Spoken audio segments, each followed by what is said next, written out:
Bugünü hiç yaşanmamış ve bunları hiç konuşulmamış addediyorum. Bir daha o adamı hiç görmeyeceksin. Yarın ücretsiz izne çıkacaksın. Hemen Sinan'la nikah masasına oturacak. İsviçre'ye gideceksin. 6 ayda buraya adım atmayacaksın. Yapamam baba. Yapamam. Ne olur anlayış göster biraz. Ne olur bize bir şans ver. Sen beni dünyaya getirdin. Bir hayat bahşettin. Yalvarıyorum, ikinci hayatımı ver. Senin ve onun olduğu ikinci hayatımı çok görme bana, ne olur baba. Beni sevdiğimden ayırma lütfen.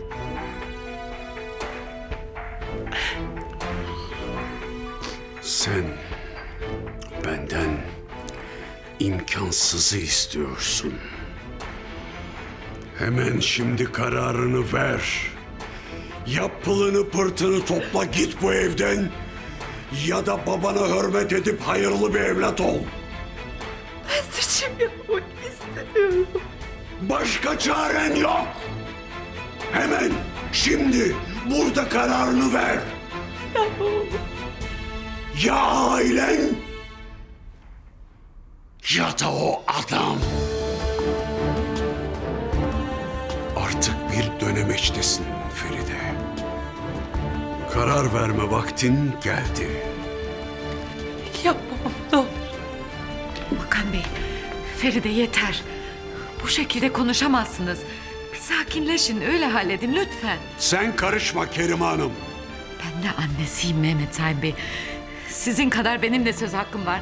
Kızımla arama girmeyin. Yok saymayın beni artık. Karışma dedim sana.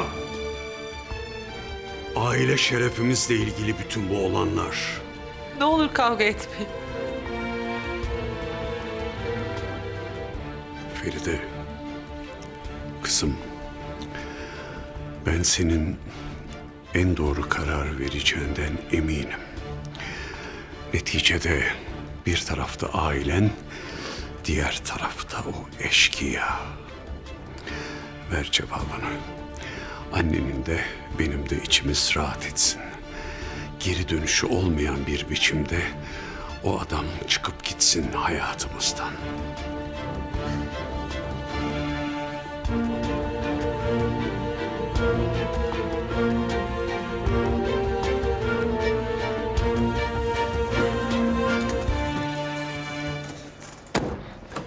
Yılan abim bunu duyunca hiç hoşuna gitmeyecek. Yılan abine de selam söyle. Bir de arkanıza saklanmasın, kendi gelsin. Hadi yürü hadi.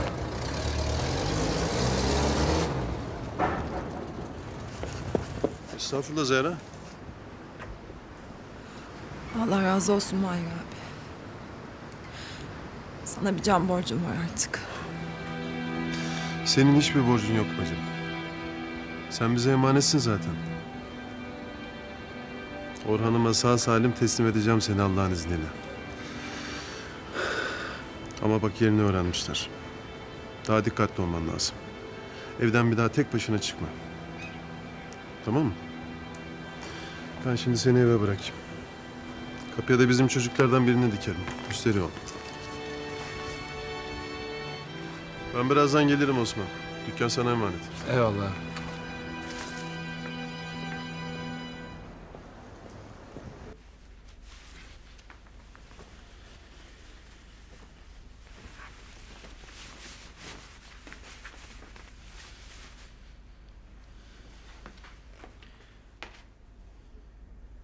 Karım.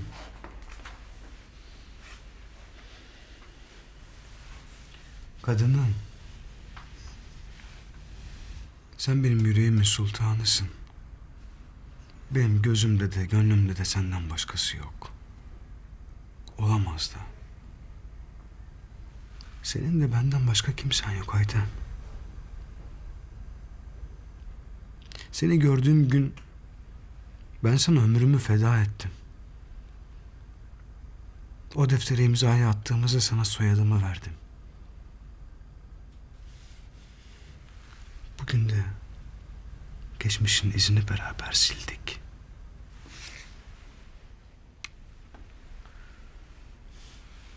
Birbirimizin tenine, ruhunu, aşkımızı kazıdık. Bundan böyle birbirimizin uzağına durmak yok. Tamam mı?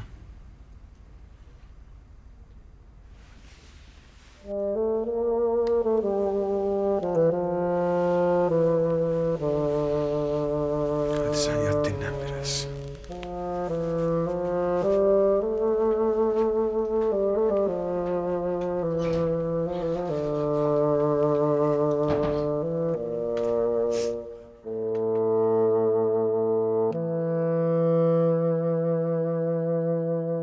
Mehmet Sayın Bey, pişman olacağınız şeyler söylemeyin. Biraz da kızına diklensen Kerime Hanım. Ben ona doğru yolu göstermeye çalıştıkça onun şu yaptığına bak. Karşıma geçmiş susuyor. Bu sessizliğiyle kimi tercih ettiğini çok iyi anlıyorum. Yazık. Baba sen annemden vazgeçebilir misin? Ya da benden vazgeçebilir misin? Yapma ne olur, benden de aynı şeyi istiyorsun. Mahir senin sandığın gibi biri değil. Ben iyi Sus! Çık odana. Eşyalarını topla.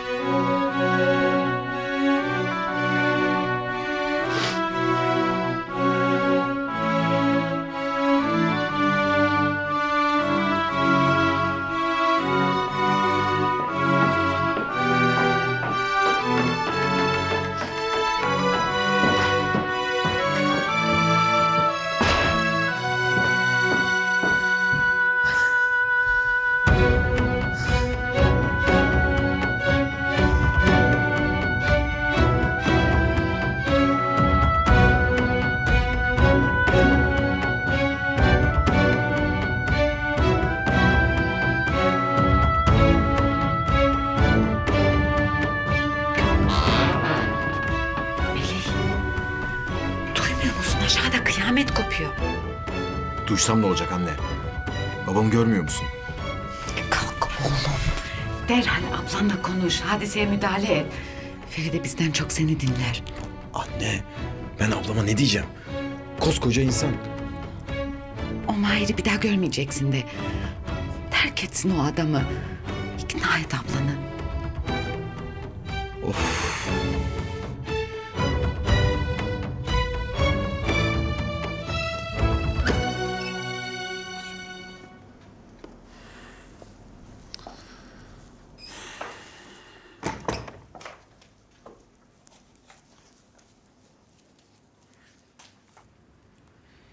Bir şey mi oldu oğlum? Peşindeki adamlar burada olduğunu öğrenmişler. Bir süre evden çıkmasın anne. Yalnız da kalmasın. Peki oğlum da... Bak canım sıkıldı şimdi. Nasıl olacak bu böyle? Yapacak bir şey yok anne. Koruyacağız, kollayacağız. Yapacak bir şey yok.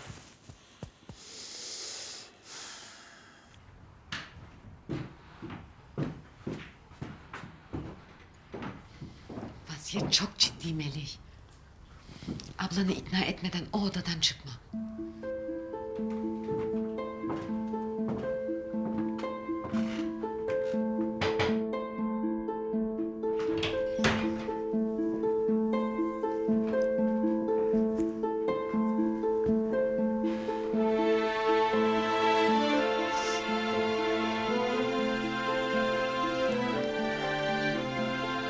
Ne yapacağım ben Melih? Kalbinden geçin.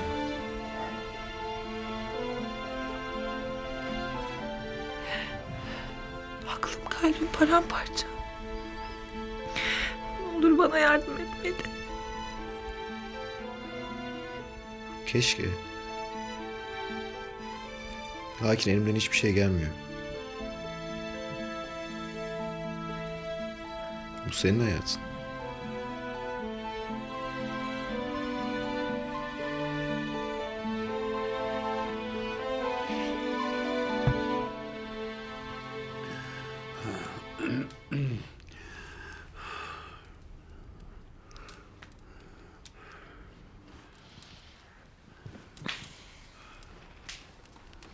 iyi misin şimdi?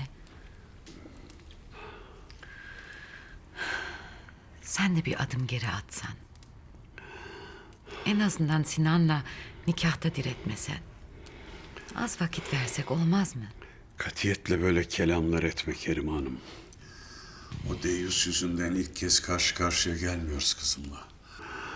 Mamafi artık yeter. Kangren olan yeri kesip atacaksın. Ya çekip giderse kızımız? Ya o adamı tercih ederse hiç mi korkmuyorsun? Feride babasını terk etmez, edemez. Senden, kardeşinden vazgeçmez. O bize ait. Böyle de kalacak. Lakin onu Mahir Kara'dan kurtarmanın tek yolu bu. Sen de bu feveranları bırak, biraz bana destek ol. Kızımızı ebediyen kurtaralım şu heriften.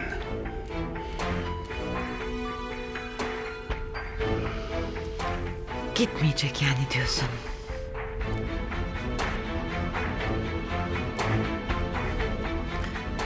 Benim babam da senin gibi yapardı. Evlat dediğim biraz burnunu sürtecek ki kıymet bilsin derdi. Aynıyla vaki.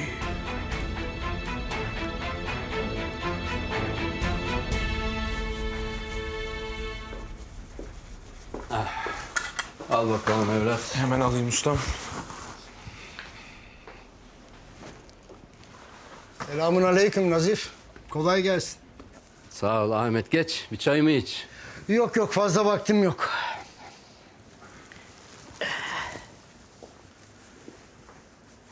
Hayırdır? Nazif, ne yapacaksın sen Allah aşkına? Kızı da eve aldın. Sal gitsin. Daha yeni çıktın. Başınıza niye iş açıyorsunuz? Size de yazık. Hayrola Ahmet, ne oldu? Niye celallendin? Kimi savayım? Ustam. Zehra ablanın peşine düşmüş birileri. Mahir abi de verdi ağızlarının payını. Bir sıkıntı kalmadı yani. Şimdi anlaşıldı mesele. Mesele ya. Huzurunuz kalmadı. Başından belayı sav, şimşekleri üstüne çekme diyorsun yani. Gerekirse de kör sağır dilsiz ol. He? Aynen öyle Nazif. Ah Ahmet ah. Sen benden yüreğimdeki cesareti söküp atmamı istiyorsun. 60 yıllık ağaç eğilir mi hiç? Eğilirse de ortadan ikiye ayrılır. İyi Nazif. Ben komşun olarak ikazımı yaptım. Günah benden gitti. Eyvallah Ahmet, eyvallah. Hadi tut da keselim şu deriyi. Kolay gelsin baba. Ha, sağ olasın evlat. Yılan gelmiş ha? Yok baba. O kadarına cesaret edememiş. Adamlarını göndermiş. Neyse. Verdik ağızlarının payını, gönderdik.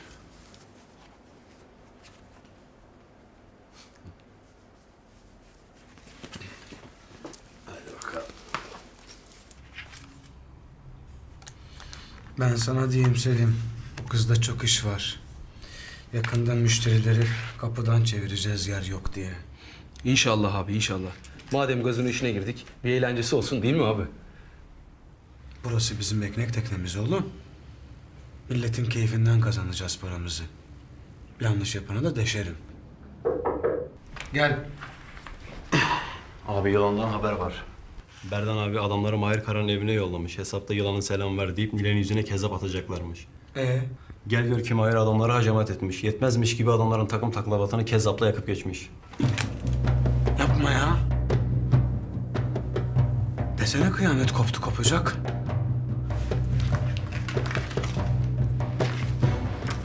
Sen bunları al. Yurttaş gazetesine götür. Selamımı söyle oradaki haber müdürüne, yarın çıkacak bunlar. Sinan Bey gereken malumatı vermiş zaten onlara. Anladın mı?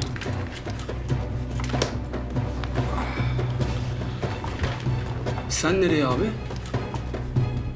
Yılanı Bakalım Mahir'in attığı Kezzap yılanı da yakmış mı? Arkadaşımız oğlum en nihayetinde bir alakadar olmak lazım değil mi?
Abla sana çok güzel haberlerim var. Abla sana sesleniyorum, duymuyor musun?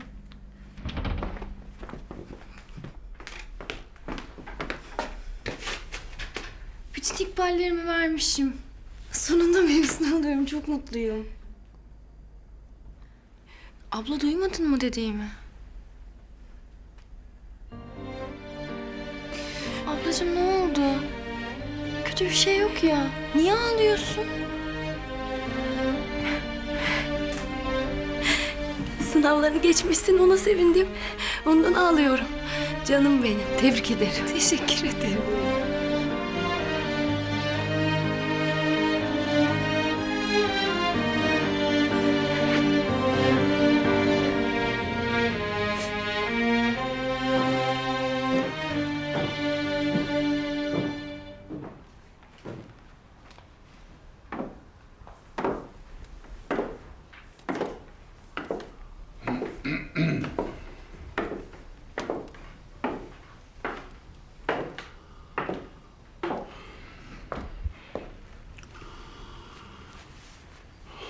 Evet, Feride. Seni dinliyoruz.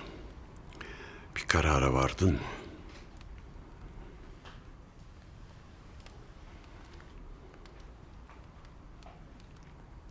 Baba beni seviyor musun?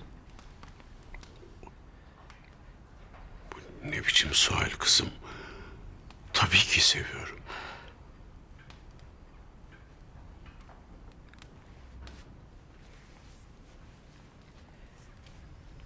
Ben de seni çok seviyorum.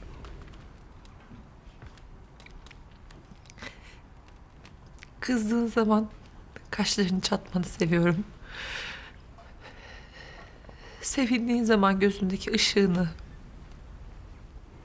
ailene olan bağlılığını, mesleğindeki kararlılığını, ülkene olan sadakatini, anneme Kerime Hanım diye bağırışını,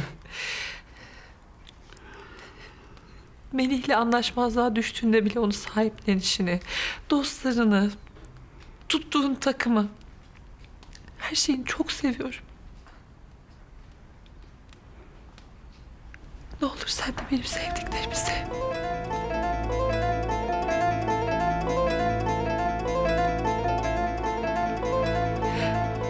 Sevemiyorsan da en azından yok sayma.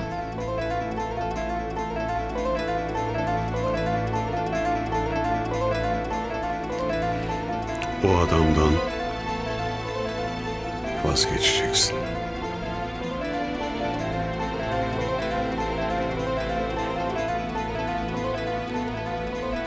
Baba. Bana öl demişsin. Vazgeç demişsin. Yani benden Ailenden vazgeçiyorsun öyle mi? Baba ben seçim yapmak istemiyorum. Burası benim de evim. Siz olmadan ben nefessiz kalırım.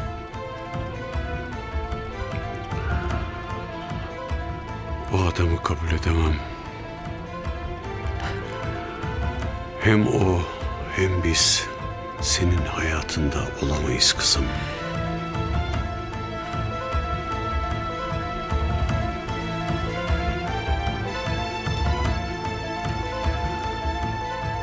Yarın Sinan'la evleneceksin.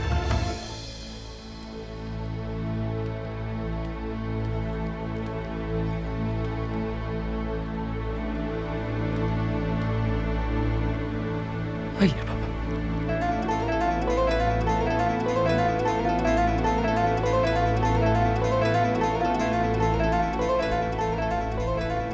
Son sözün bu mu?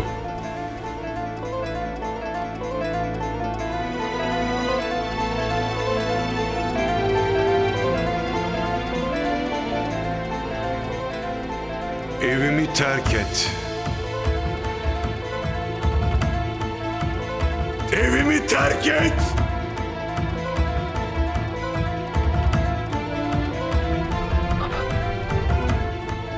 Feride. Gidiyor musun? Kalıyor musun?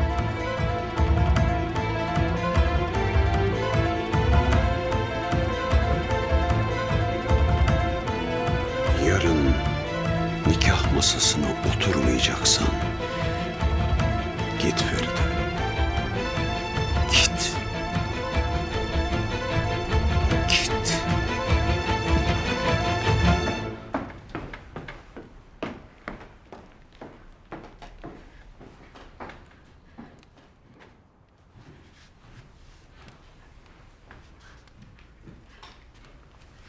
Yapma kızım. Yapma, baban senin iyiliğini istiyor. Aşk bulunur lakin aile bulunmaz.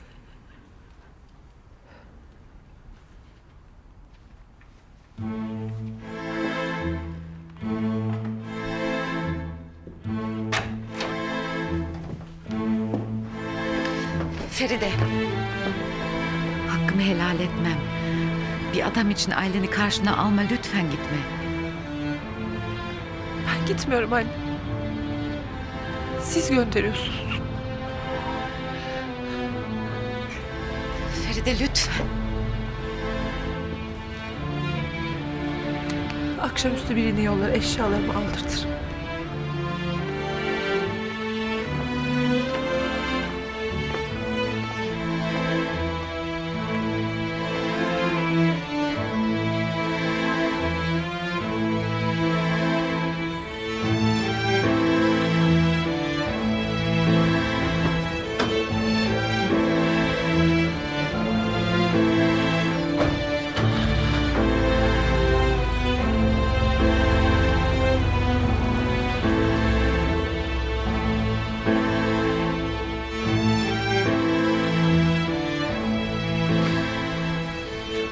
Allah kahretsin.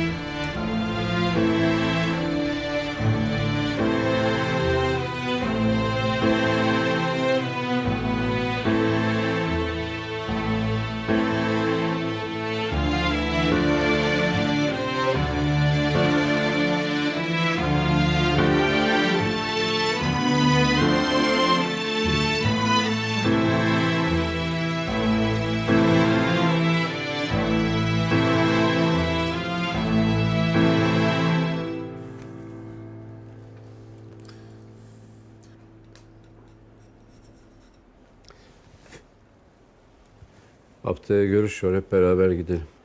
Gidelim baba. Orhan'a bahsetmeyelim yalnız. İnsanın sevdiği mevzu bahis olunca eli kola nasıl bağlanıyor en iyi ben bilirim.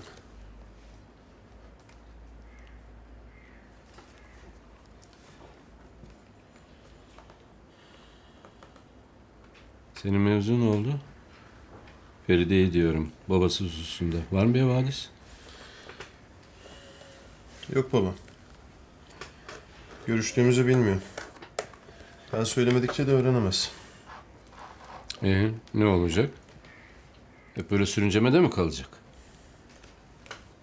Bilmiyorum abi. Tek bildiğim Feride benden vazgeçmedikçe son nefesime kadar ben de ondan vazgeçmem.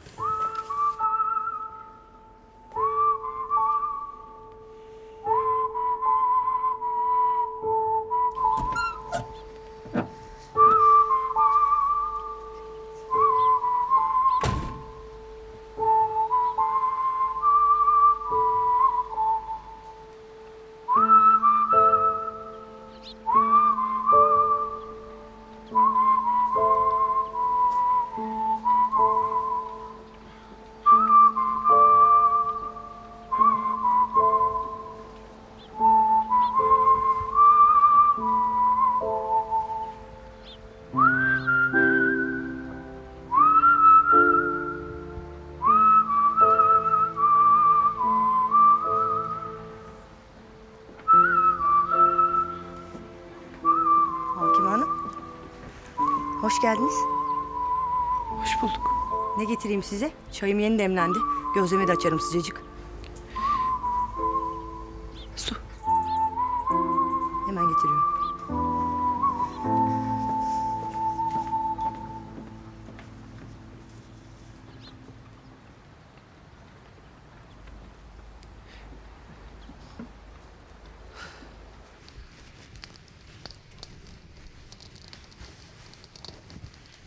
Nerede kaldı bu Hasanlar?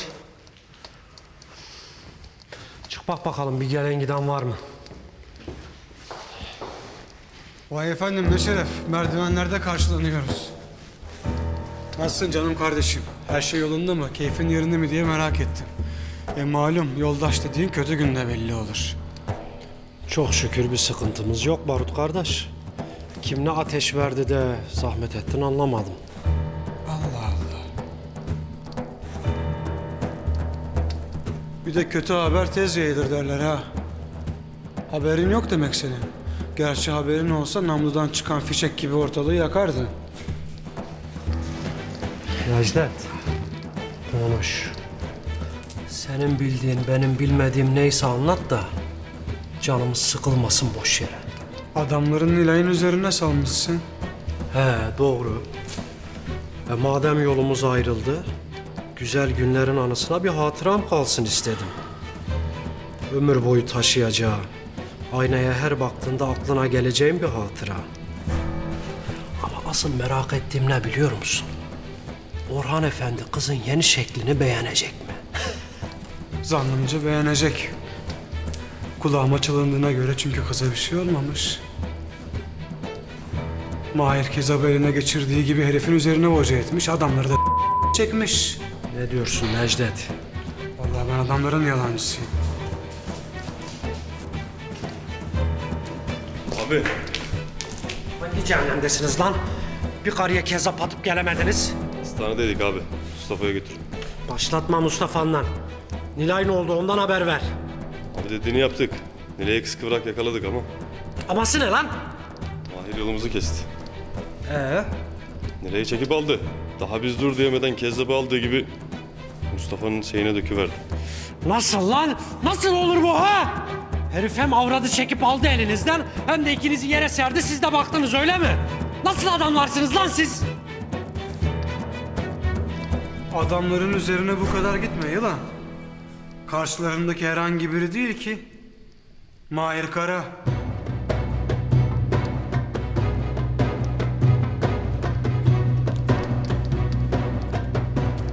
O Mahirse ben cebbarım. O karaysa ben yılanım. Benim olanı kimse de komadım komam da. Hazırlığınızı yapın lan. Mahir'in evini basacağız. O Nilay çekip alacağım cezasını da kendi ellerimle vereceğim.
Hakim Hanım. Üşümediniz mi? Şal getirdim size. Ihlamur da yapayım. İçiniz ısınır.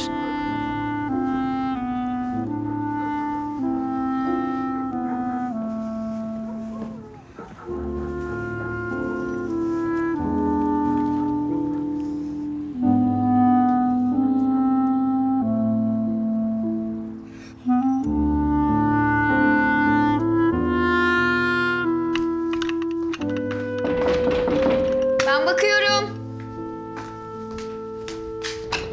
İyi akşamlar. İyi akşamlar. Yengem evde miydi? Evet evde, buyurun, üşümeyin. İyi akşamlar yenge. İyi akşamlar. Yenge, abimin selamı var. Tez hazırlanın. Abim sizi bekliyor. Ya neden? Vallahi bana bir şey söylemedi. Direkt al gel dedi.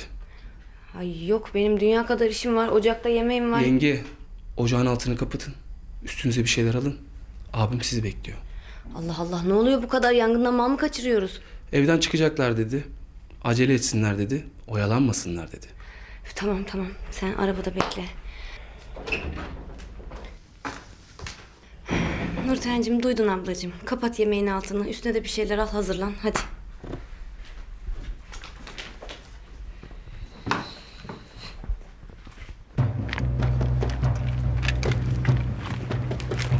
Haber var mı? Fena dediler. Hayır gelmezmiş bundan böyle.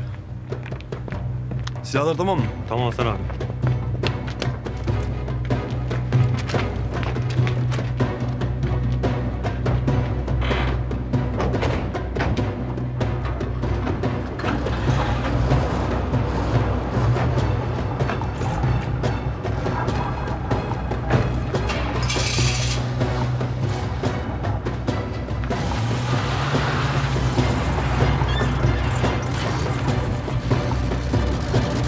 Hadi iyi akşamlar olsun. Akşam olsun. Sen de toparlan artık Osman. Bizden sonra çalışmaya devam etme. Tamam abi, bir süpüreyim ortalığı, kapatırım dükkanı. Hadi eyvallah. Eyvallah. Hayırlı akşamlar komiserim. Size de Nazif baba. Annen sofrayı hazır etmiştir şimdi. Akşam ezanı okundu. Balıkçı Hasan geldiyse balık alalım. Hamsiye kar değdi ya, tadı yerine gelmiştir. Yemeğe doyum olmaz. Sen yokken boğazımızdan geçmez ya, annem eve sokmadı. Ha, gelmiş. Çok şükür artık yediğimiz ekmek ekmeği, aldığımız nefes cana döndü baba. Gel hamsiye gel. Hayırlı akşamlar Hasan. Gel uşağım gel. Kokusunu aldın değil mi? Mis gibi Karadeniz hamsisinin. Vakti dur dedim. Dolanırken Nazif babanın evine gidelim. Sofrasını şenlendirelim demiş derya kuzuları. O zaman ver bakalım şuradan 2 kilo. Vereyim.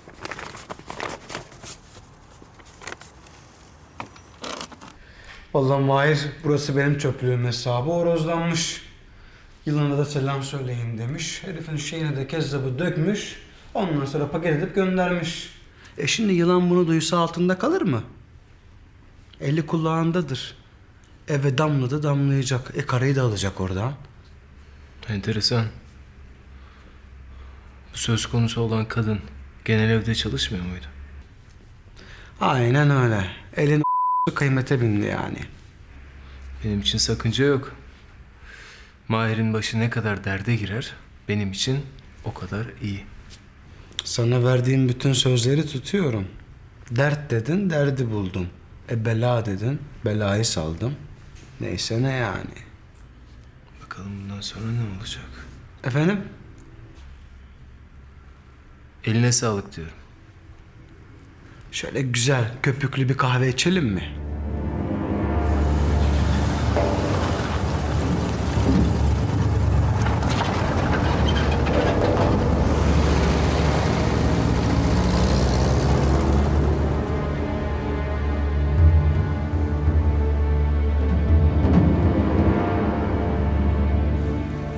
Şimdi Safiye bunları bir güzel mısır ununa yatırır, sonra tavaya üstüne helva. Ha? Oh.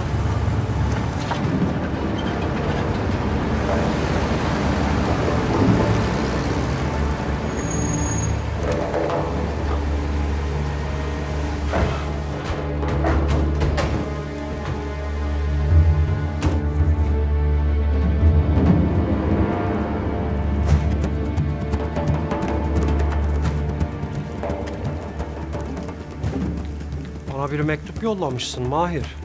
Ucu yanık, yaralı. Aldım okudum. Gideyim de cevabını bizzat kendim vereyim dedim. Bizzat.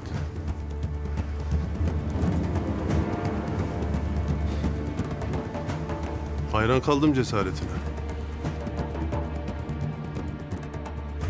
Sebebi ziyaretimiz belli. Laf dolanmasın, iş uzamasın. Verin Nilay'ı gidelim. Buradan sana vereceğimiz kimse yok. Boşuna zahmet etmişsin.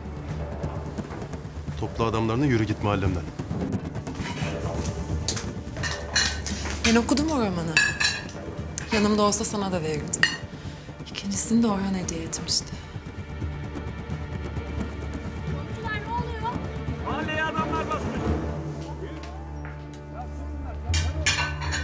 Babanlar mı geldi kız? Yo anne dışarıdan geliyor sesler.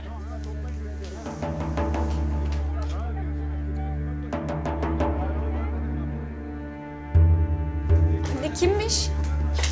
Sakın açma kapıyı Songül. Çekil kapıdan.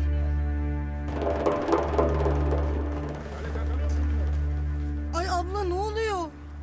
Kim bunlar? Niye gelmişler? Eşkıyalar basmış. Mahalle mi basıyorlar? Bak Mahir, ikimiz de sivri başız. Toslaşırsak sadece birimizin canı yanmaz. İnatlaşmanın alemi yok. Benim olanı almaya geldim. Benden çalınanı. Ver malımı gideyim. Sen ne biçim adamsın? Bir çuvalından bahsediyoruz sanki burada. İnsanların canına kastedip korkuyla hükmedeceğini mi zannediyorsun? Kız benim. Bas git adamın asabını bozma. Kız almadan gitmem, hesabım onunla. Çekil! Eşkıya mısınız siz mahalleyi basıyorsunuz? Eyvah! Bismillahirrahmanirrahim. Hepsini aldılar ne sanıyorsun? Hesabım benimle. Hepimizle nasıl baş edeceksin Mahir Kara? Oo, sen bu Redingo'nun ağrı mı sandın? Ne oluyor arkadaşlar? Basın gidin buradan. Hayri!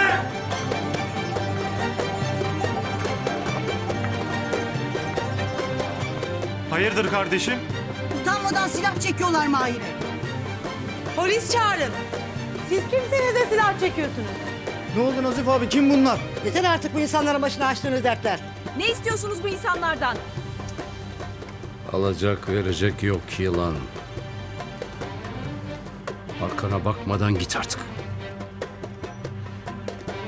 Şimdi sen söyle bakalım Yılan Berdan. Asıl sen hepimizle nasıl baş edeceksin?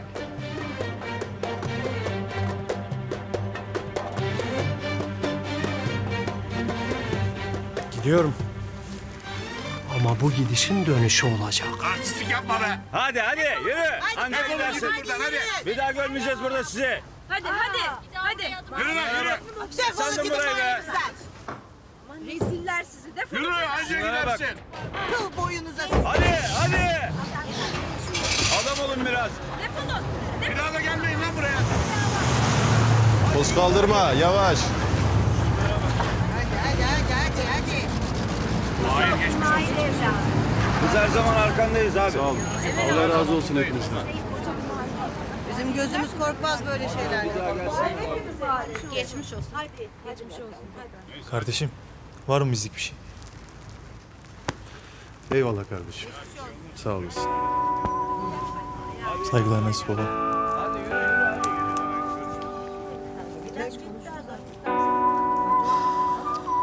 İşte insanın en büyük serveti budur oğlum. Hiçbir mülk insana bu sevgiyi, bu inancı yaşatamaz.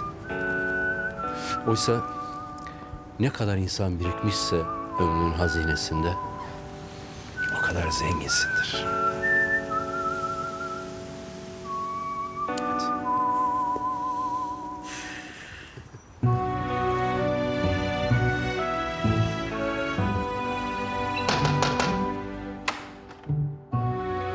Gittiler mi oğlum? İyi misiniz?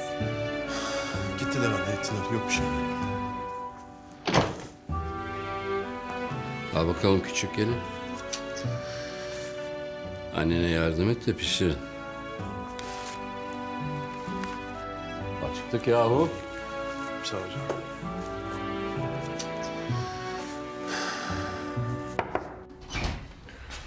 Pardon Sinancığım. Sekreterin yerinde yoktu da. Sorun değil. Buyurun Kerim Hanım. Hoş geldiniz. Beyefendi de gidiyordu zaten. Ha tabii. Tabii buyurun oturun siz rahatsız olmayın. Ben o zaman gereken malumatı size tekrar şey yaparım iletirim. Tabii.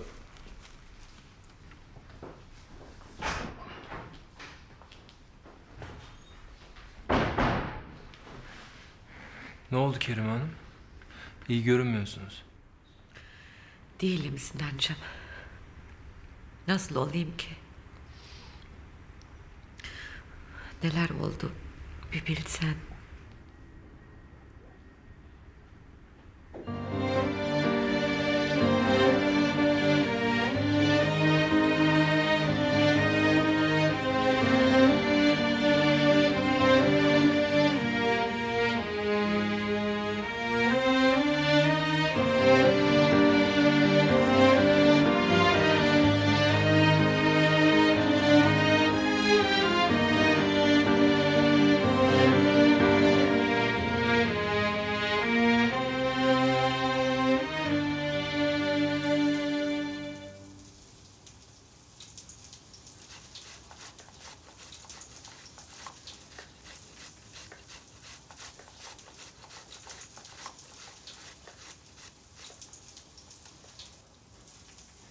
İyi ki bugün pazara gitmişim. Evde yeşillik namına bir şey de yoktu. Limon da aldın mı anne? Tel dolapta kızım.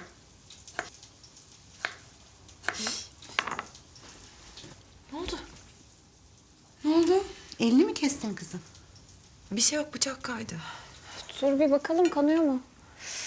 Hadi sen bırak kızım. Songül devam eder. Olmaz. Acımıyor zaten. Bırak onu. Al şunu bastır. Hadi sen şu helvayı götür masaya. Biz gerisini hallederiz.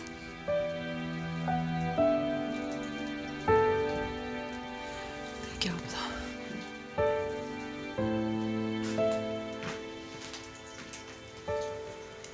Bu garibana da yazık. Endişeden eli ayağı tutmuyor. Allah korusun hepimizi. Amin.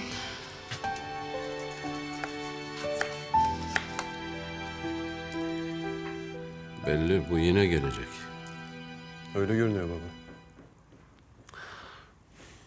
Kızdan vazgeçerse erkekliğine yediremez. Biz de tedbir elden bırakmayacağız demek ki.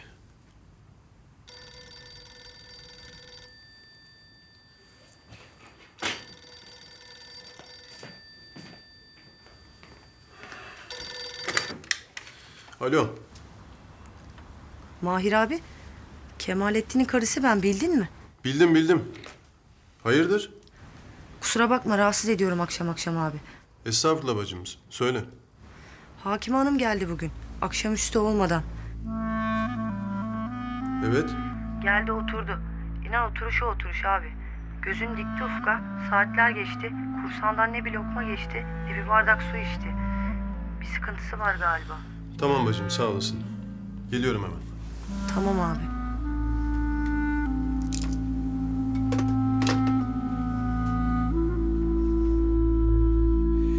İnşallah kötü bir şey yoktur. İnşallah baba. Baba. Dikkat edin. Aşk olsun evlat. Ben varım evde.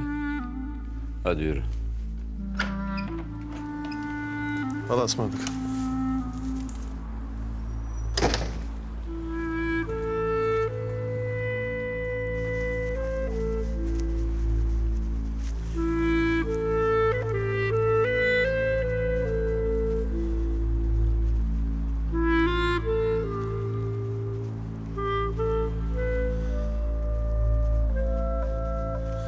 İsmet. Hop. Benim bir işim çıktı kardeşim. Eve göz kulak olursun değil mi? Tamam kardeşim merak etme sen. Hadi eyvallah kolay gelsin. Eyvallah. Anka kuşu bu kedere dayanamamış, birden acıyla alev almış. Yanarsa bir daha uçamaz ki. Hadi bakalım sofraya. Mis gibi koktu gözünü sevdiğim Nimet. Nazif, hadi koş dayına seslen soğumadan başlayalım. Tamam. Mahir çıktı hanım. Aa niye? İşi varmış. Ne işiymiş bu böyle tam sofra vakti? Özel bir husus galiba Safiye Hanım. Bana da malumat vermedi. Öyle desene Nazif. Yüreğime indiriyorsun. Korkacak bir şey yok. Siz Mahir'i ayırın. Er geç gelince yer o. Kızım uzat bakayım. Tadına bakalım.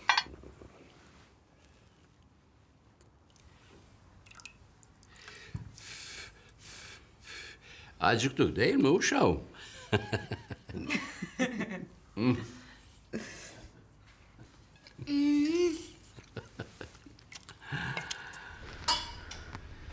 İnanamıyorum. Feride bunu nasıl yapar? Sizi, babasını nasıl çiğner? Aklım almıyor.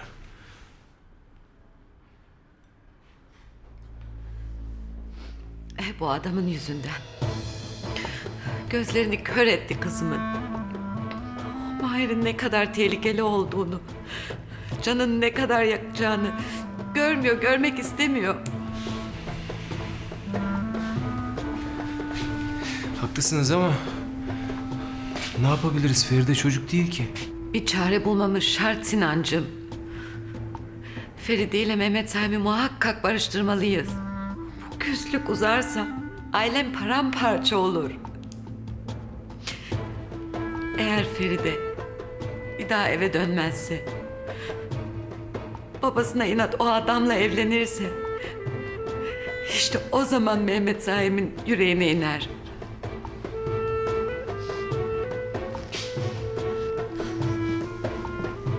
Sinan, ne olur yardım et. Feride'nin gözlerini açmak için bir yol bulalım.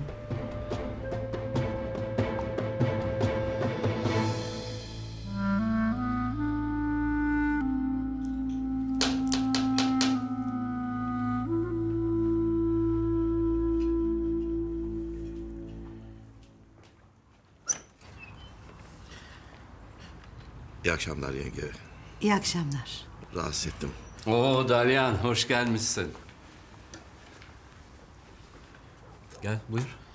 Az biraz dışarıda görüşsek.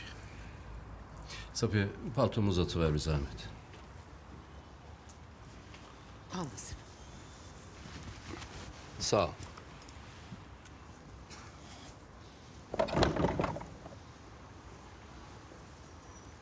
Bir vukuat olmuş. Yılan şerefsizi mahalleye gelmiş. Senin kulağından da hiçbir şey kaçmıyor ha Dalyan? Bizim işimizin de gereği bu kibarım. Gözün kulağın uyurken bile açık olacak. Arkana dönsen bile her olanı biteni bileceksin ki sevdiklerini koruyabilesin. Eksik olma. Ama kaygılanacak bir husus yok. Mesele ne deyiver hele. Zehra'yı istiyor Deyyus. Muradına eremedikçe hınçlanıyor da hınçlanıyor.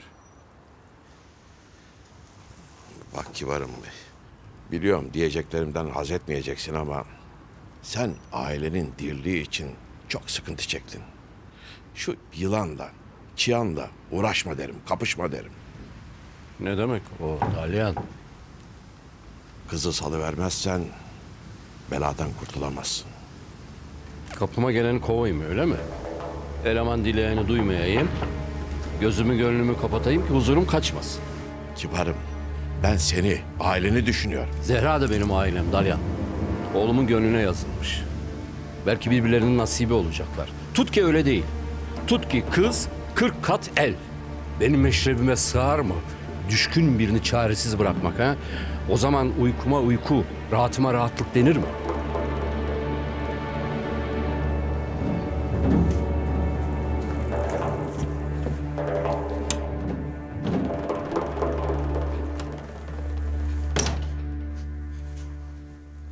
Ağlıyorsun ki gördüm.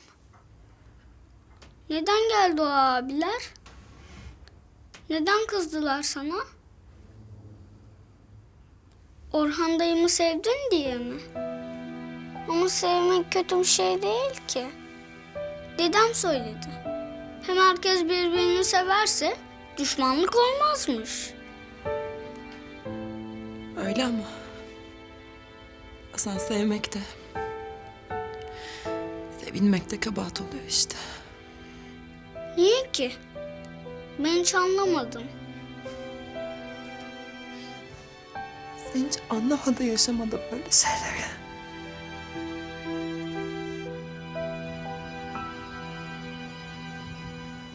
Kibarım. Eğer bir müşkülün olursa... Tamam dedim ya Dalyan'ım. Sen beni dert edeceğini müphidarımı yalnız bırakma.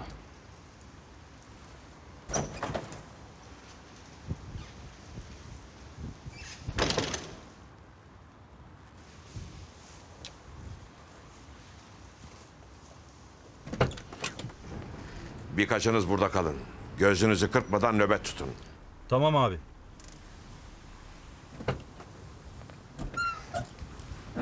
Yılanın itlerinden gelen giden olursa gözlerinin yaşına bakmayın. İyi akşamlar Dalyan abi. Eyvallah.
Böyle oturuyorsun Yenge. Ne oluyor Allah aşkına? Necdet nerede? Artık bana bir şey söyleyecek misin? Yenge, abim ne dediyse onu yapıyorum. İnan ötesini bilmiyorum. Hadi ablacığım oturalım. Herkes bize bakıyor. Tamam geç şöyle.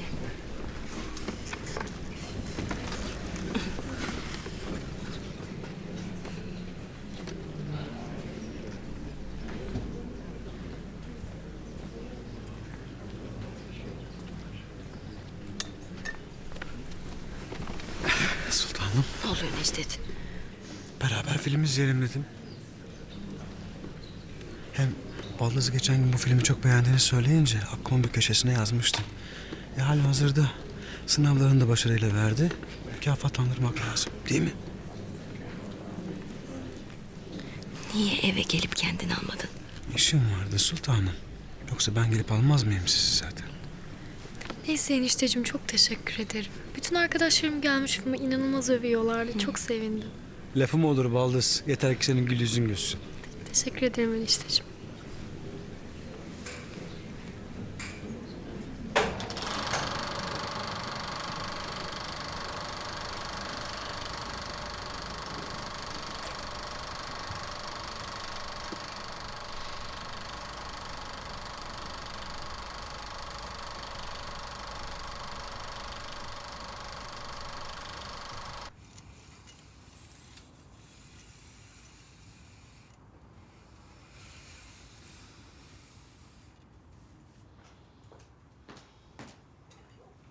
Buyur babacığım. Eline sağlık güzel kızım. Afiyet olsun. Sağ ol kızım. Sağ ol Songül.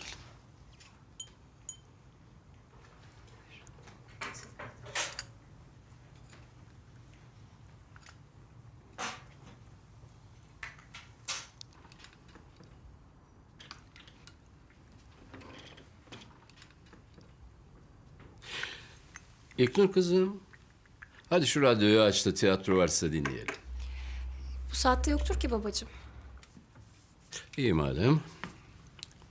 O zaman. Tombala çekeriz. Hadi benim yüzüğümü kap, fincanı da al gel. Hadi bakayım. Yaşasın! Tombala mı oynayacağız? Evet, tombala oynayacağız. Sonra da fincan altı oynayacağız. İyi de yılbaşı değil ki babacığım. Kızım, eğlenmek için ille yılbaşı, bayram, seyran mı gerek? Böyle hep beraber bir arada olmamız bayram değil mi? Ha? Haklısın babacığım. Yokluğumda kutlayamadığımız güzel günlerin acısını da çıkarırız hem. Dedem, ben çekerim, sen okursun. Olur mu? Olur tabii.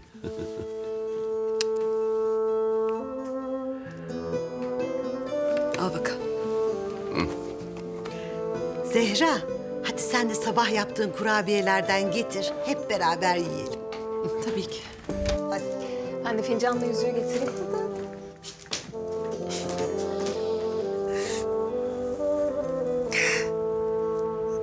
Senin bir gözyaşına dünyayı yakarım. Ne olur anlat. Seni böyle görmeye dayanamam. Kıyamam ben o ahu gözleri. Feridem, sen böyle hışkırdıkça benim içim yıkılıyor. Kim üzdü seni?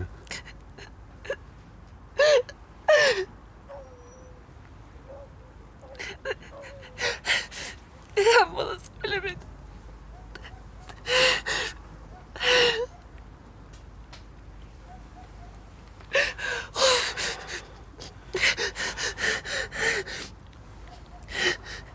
Sen nereden öğrendin?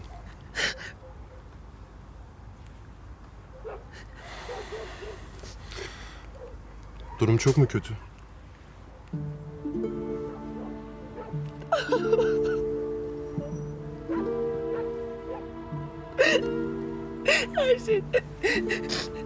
Her şey tam düzelmeye başlayınca gene tepe taklak oluyor. Hayır, ne zaman bitecek bu sınav mı?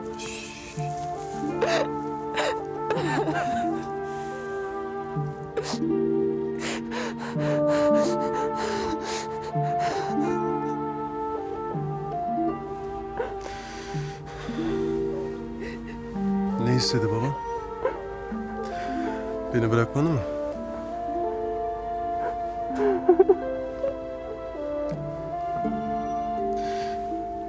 Feride. Ne oldu? Bilmek hakkım değil mi?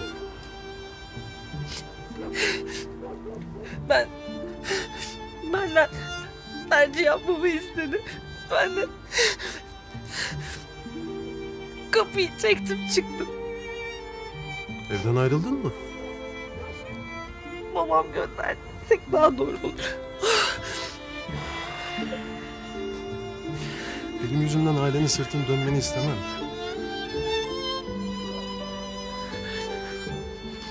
Ağlama benim meleğim, ağlama, ağlama. Ağlama.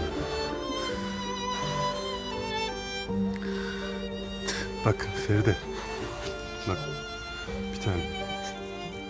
Bir de babanın ayakkabısını giyip düşünmek gerek. Hak vermesem de anlıyorum. Sen onun canından bir parçasın. Senin için en iyisini istiyor. Benim için en iyisi sensin Mahir. Sen benim sevdiğimsin. Feridem, ahu gözlü.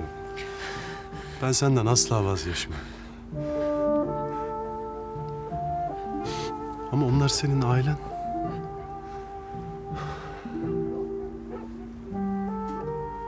Sen benden gidersen bir şey diyemem. Sana ah etmem. Sen benden gidersen ben sana ah ederim Mahir Kara. Bana sözünü tutmadı derim. Doğacak çocuklarımızı elimden aldı derim.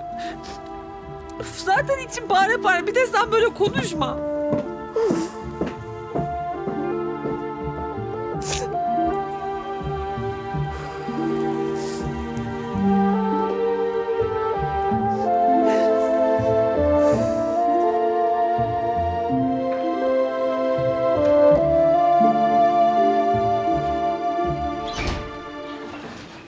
Kolay gelsin arkadaşlar.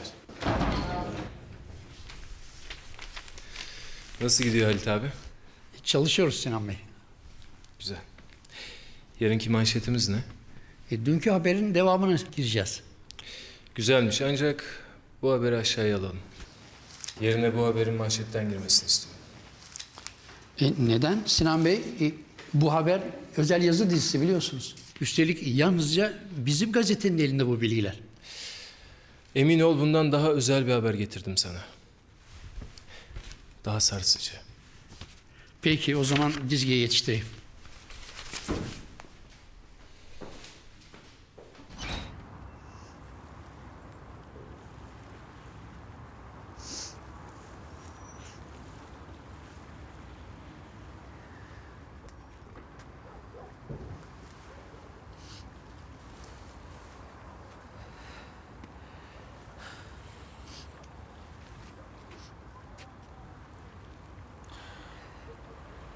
Bana daha önce evet demiştin.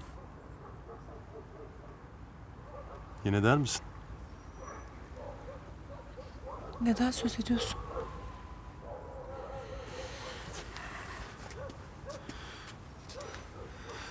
Birbirimize verdiğimiz sözlerden Feride. Sen haklısın. Bitsin artık bu sınama. Son sözü senle ben söyleyelim.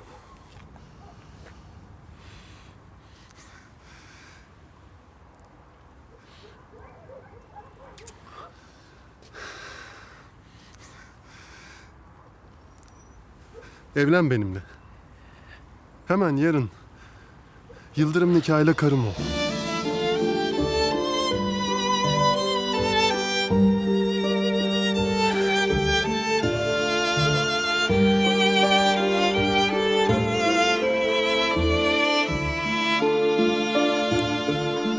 Eşek sıpası. Her gece bir tane diye anlaşıyoruz. 3 masal okumadan bırakmıyor beni.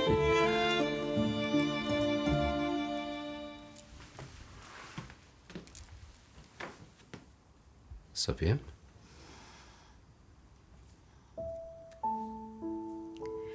Eskiden bütün derdim tasam Orhan'ın haytalıklarıydı. Mahir'in bir evlense derdim. Songül'ün okulu ne olacak? İknur'umla Bülent bir kaba dökülse.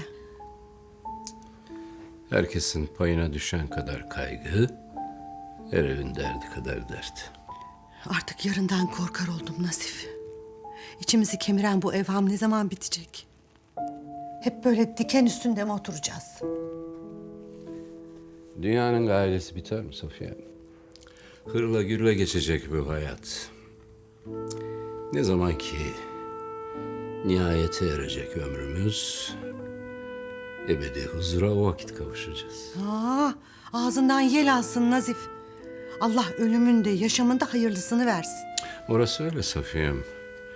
Lakin Allah'ın bahşettiği her günün kıymetini bilmek lazım. Tamam, şu aralar imtihanımız biraz çetrefilli geçiyor.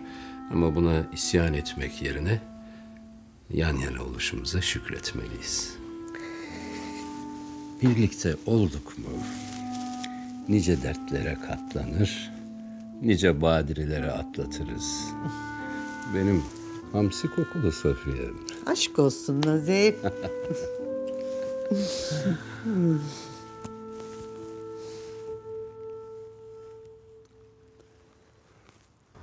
Ailen de zamanla birbirimizi ne kadar sevdiğimizi görür. Kimse çocuğundan vazgeçemez. Kırgınlıklar da unutulur, söylenenler de. Olmaz. Neden? Babam bile torununa karşı koyamaz. Deniz'i verdik mi kucağına? Bak sen seyreyle o zaman. Bakan beyin içi erir, yüzü güler. Hatta demedi deme. Tamam bağrına basmasa da o torunun hatırına beni de kabullenir. Doğru zaman değil. Neden? İstemiyor musun? Bu dünyadaki tek düşüm senin eşin olmak. İstemez miyim hiç? Sorun ne o zaman? Baba. Dosyası Yargıtay'da. Hüseyin savcı soruşturma açtırmış olabilir. Eğer evlenirsek öğrenirler. Baban asılır. Bizim mutluluğumuz babanın hayatına mal olur.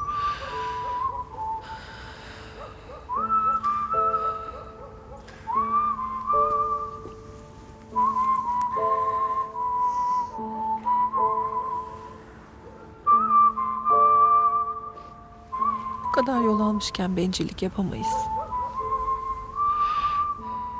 Yargıtay babanın beraatini onaylayana kadar değil evlenmek, sokakta el ele bile yürüyemeyiz.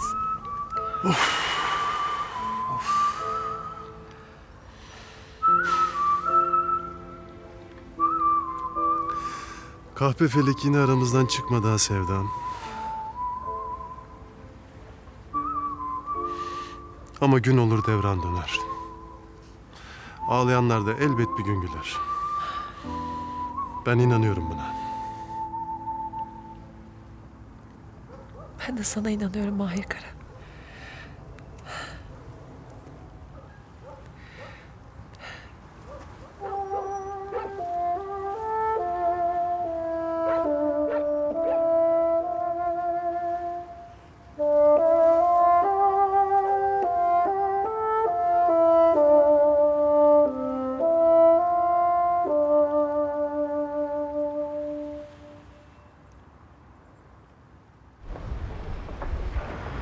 Oldu mu şimdi? Kavuşamadan öldü kız. Film icabı Baldız. Yapacak bir şey yok. Film icabı. Olsun. Yine de keşke yüzleri gülseydi. Ben sana her baktığım zaman yüreğim gülüyor. İşte karım benim.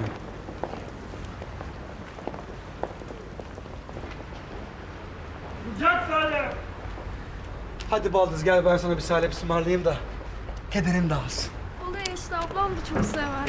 Ben istemem. Ustacığım sen bize 3 tane salep ver. Tarçını bol olsun.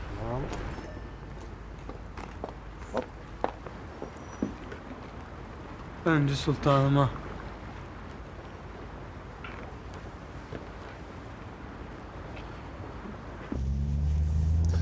Gene tuttu keçiğin adını Hakime Hanım. Ne olur da Kostas amcanın evinde kalsan? Olmaz Mahir, imtina etmeliyiz. Birlikte olduğumuzu kimse öğrenmemeli. Yargıtay hakim şu yaşadıklarımı öğrense meslekten ihraç eder beni. Peşine birini takmışlar gibi davranıyorsun Feride. Neticede resmi bir soruşturma olsa müfettiş gelir. Her şeyden haberdar olursun zaten. Haklısın ama başımıza o kadar çok kötü şey geldi ki korkuyorum artık. Hah, geldik şu otel.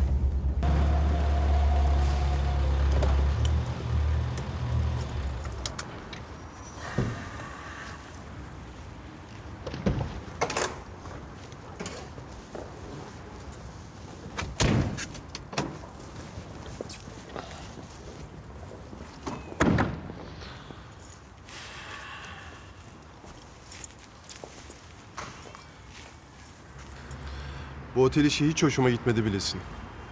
Bir ev bulana kadar idare edeceğim. Baban geri adım atmaz mı?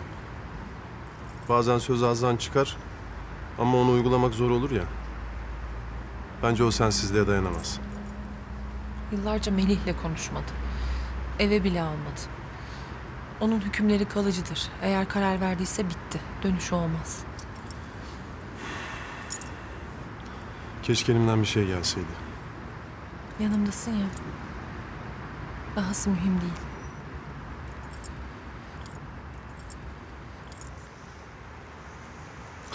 Hadi. Mahir. Sen evine git. Ben başımın çaresine bakarım.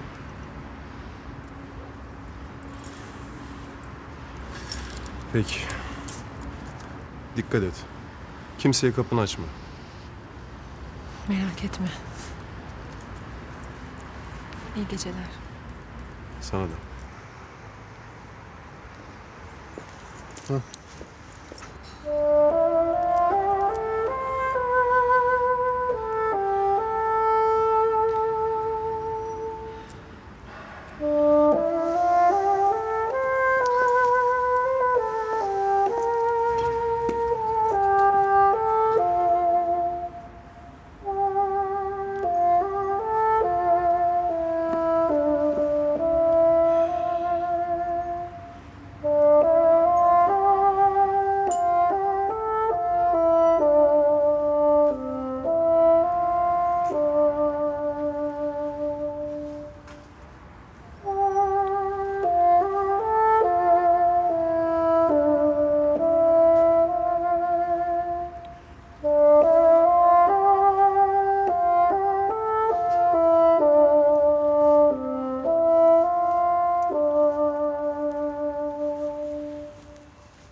İçim üşüdü benim. Ben hemen yatacağım. İkinize de iyi geceler.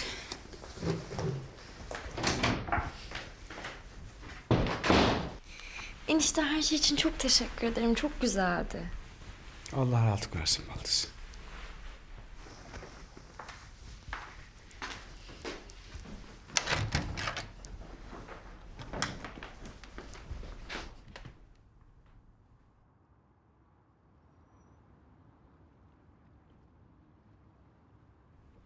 Tertibat alınmış. Baldız, zahmet etmişsin. Yok enişte ne zahmeti, sererim hemen. Ben artık burada yatmayacağım. O bakımdan.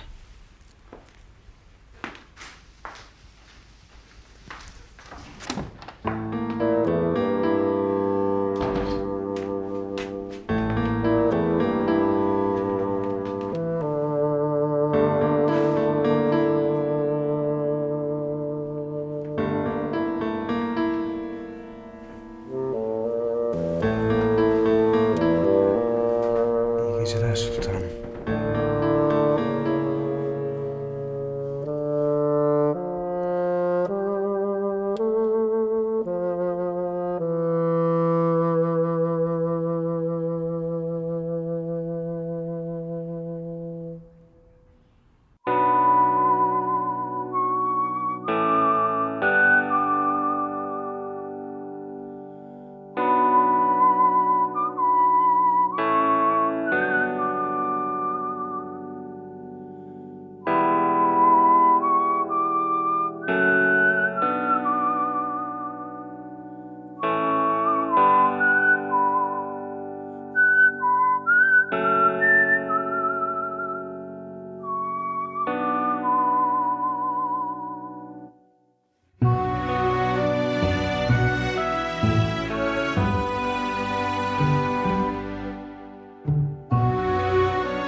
Yazıyor. Mahir Kara'nın randevu evinde çalışan bir kadın için sokak ortasında adam yaraladığı yazıyor. Yazıyor. Mahir Kara'nın randevu evinde çalışan bir kadın için sokak ortasında adam yaraladığı yazıyor.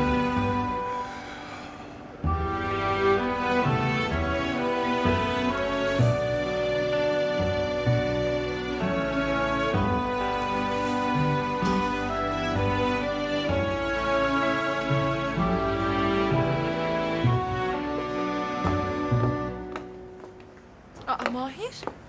Ne işin var senin burada? Sana da günaydın Feride. Ay görünce afalladım bir anda. Kusura bakma, günaydın. Sabah erkenden bir işim vardı. Seni bir gelip göreyim dedim. Sevinirsin sanmıştım ama yanıldım galiba. Senin üstün nemli. Gözlerin. Bak bakayım bana. Kaçırma Mahir.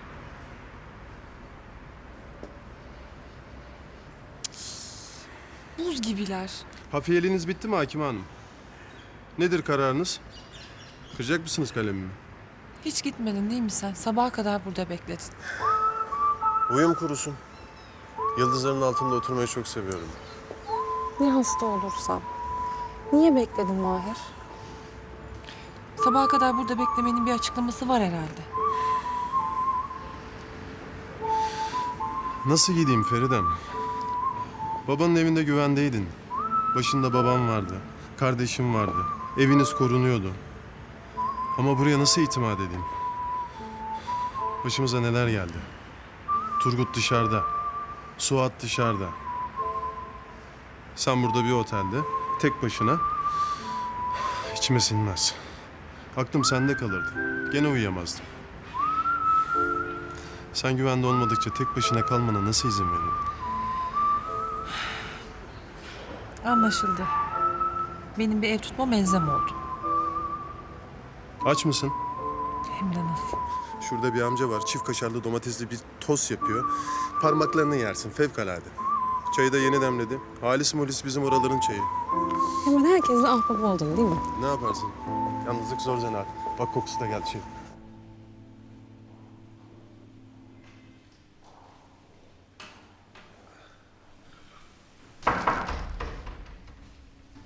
Gel.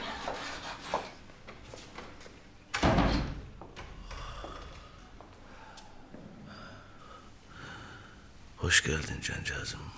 Hoş bulduk. Nasıl geçti mahkeme heyetiyle görüşmen? Bana geçmiş olsun dileklerini ilettiler mi? Maalesef size iyi bir havadis getiremedim savcım. O ne demek?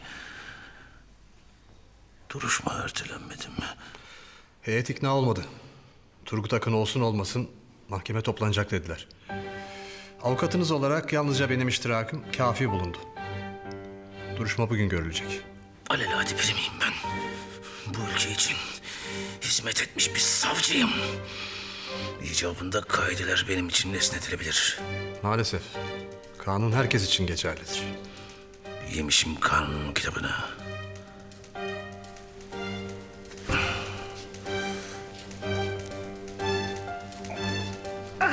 Ne yapıyorsunuz Turgut Bey?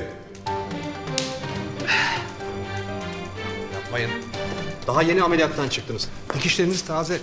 Hem baksana kum torbasını bile daha almamışlar. Madem duruşma görülecek, ayağa kalkma vakti geldi. Yapmayın lütfen. Kanamanız nüksedebilir.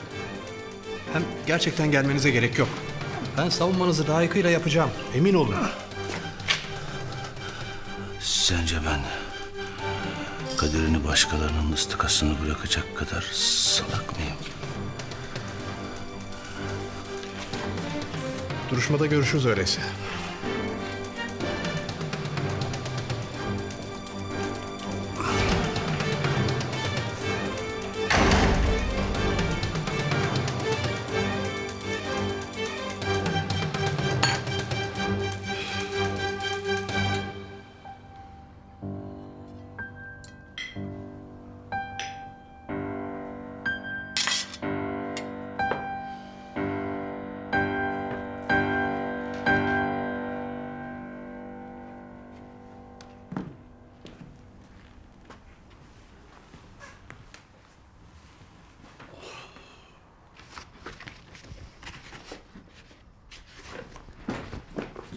Günaydın Melih. Nereye? Feride'den haber mi var yoksa? Melih sana diyorum. Anne, çok önemli bir işim var. Rica ederim beni oyalama.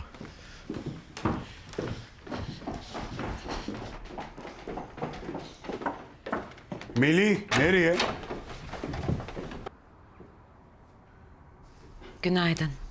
Günaydın. Acelesi neymiş? Nereye gidiyormuş? Bilmiyorum. Herhalde işi var. İstediğiniz eşyaları hazırladım efendim. Kapıya koy. Hayırdır? Yolculuk mu var? Yoksa Ankara'ya mı gidiyorsun? Benim valizlerim değil onlar Kerime Hanım. Kızının valizleri.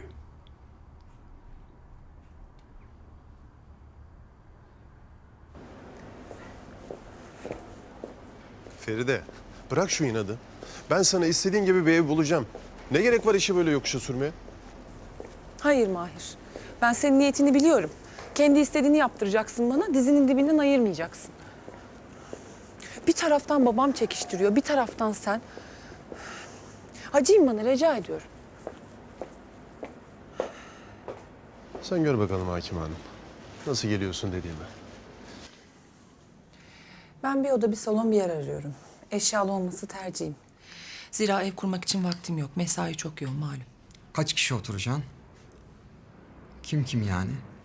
Yalnız ben. Siz? Nişanlısıyım ben amca. Yüzük göremedim de. Tövbe estağfurullah. Beyefendi, İstanbul Adliyesi'nde hakimim ben. Kiranızı düzenli öderim, evinize de iyi bakarım. Oo, Hakime Hanım. Bunu baştan söylesenize. Deyin o vakit bana. Hakime Hanım. Hangi semtten bakıyoruz? Bilmiyorum. Beyoğlu olabilir, Galata olabilir. Adliye yakın olsa iyi olur. Değil mi Mahir? Veznecilerde müsait bir eviniz var mı? Olmaz mı? Veznecilerde aynen sizin dediğiniz gibi iki göz bir yerim var. Neresinde? Yeni Pasajı bilir misin? Bilirim, bizim mahalle orası. Sırtını ver, fırın vardır orada. İsmet'in fırın. Hah! Fırına giderken kemere varmadan soldaki gül kursu rengi ev. Ayşe ablanın evi mi? Aynen. Kendisi benim baldızım olur. Onlar da aynı sokakta oturuyor. Tanırsan bilirsin. Bilirim, bilirim. Tamam, tuttuk biz orayı.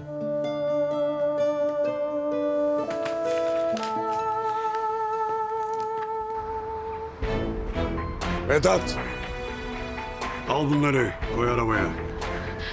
Mehmet Sayın Bey bir durun Allah aşkınıza. Duracak zaman değil. İzin verin de ben de gidip bir konuşayım kızımızla. Eminim ki şu an pişmandır. Yaptığı hatayı gayet güzel anlamıştır. Ne kadar safsın Kerime Hanım. Kızın bütün gece ailesini mi düşündü sanıyorsun? İlk iş gitti o çulsuzla buluştu. Bir otele yerleşti. O herif de otelin kapısından nöbet tuttu sabaha kadar. Mehmet Sayın Bey, kızmakla haklısınız elbette. Ama izin verin de ben de bir gidip bir konuşayım. Böyle kesip atmayın hemen her şeyi.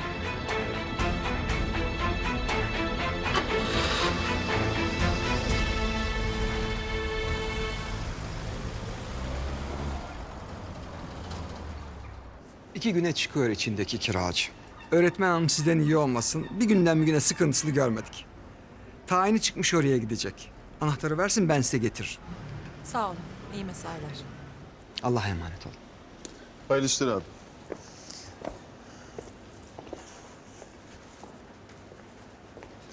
Anlaşıldı, paparayı yiyeceğiz. Bu yaptığın despotluk. Ne dersen de Feride. Tamam, şimdilik senin nikah masasına oturtamıyorum. Ama senin yerin benim yanım. En azından bir ses etsen koşup gelebileceğim yer. Ben olmasam da kılına zarar gelmez. Bir dediğin iki edilmez. Madem boynunu büktüm, ailenden ayrı düşürdüm seni. Bunları yapmak benim vazifem, hiç kusura bakma. Bu söylediklerin beni hiç etkilemedi Mahir Kara. Asıl sen kusura bakma.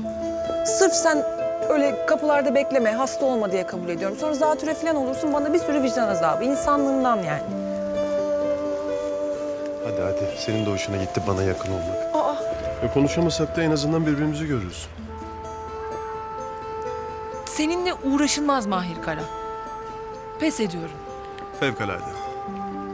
Ben kadının uysal olanı severim. Allah Allah. Başka kapıyı o zaman. Malum yanlış insan. ne oluyor Mahir? Mahir.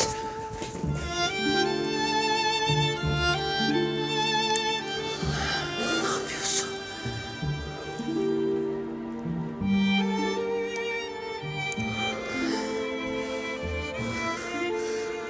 Nefesim başımı döndürüyor. Seni çok seviyorum.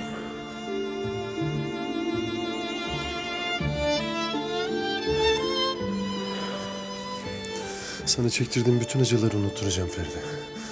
Söz veriyorum. Gün gelecek, babam bile saygı duyacak sevdamıza. Sözüm olsun. Kim var orada? Bünyamin sen misin?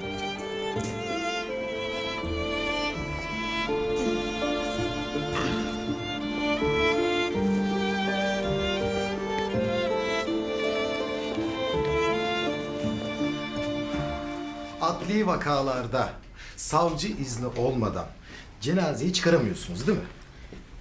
Davalık ölümlerde izin kağıdı olmadan al cenazeni git olmaz. Tamam işte. Ben de Hayati Ulutaş'ın cenazesine hangi savcı izin verdi, çıkardı onu öğrenmek istiyorum. Neden? Hanımefendi, dedim ya ben gazeteciyim. Bakın, bu benim basın kartım. Melih Şadoğlu. Yapılan çok büyük bir hatayı düzeltmek için benim bu bilgiye ihtiyacım var. Ne zaman öldü dedin? 1,5 ay kadar oluyor. Bir gözü nasıl desem cam gözlü. Yani belki hatırlamanıza yardımcı olur. Cesedi kim teslim almış? Cenazeyi kaldırırken hangi savcı izin vermiş? Bunu bana söylemeniz benim için yeterli. Oho. Her gün kaç kişi çıkıyor bu morgdan haberiniz yok tabii. Lazım oldu mu aç defteri bul demek çok kolay size. Hanımefendi, gerçekten yaptığınız zahmete değecek. İnanın bana, sayenizde yaptığım çok büyük bir hatayı bir nebze olsun düzeltmiş olacağım. Peki tamam. Güzel hatırın için açıp bakacağım. Varsa kaydı bulacağım tabii burayı işledilerse. Ne demiştin adına? Hayati Ulutaş.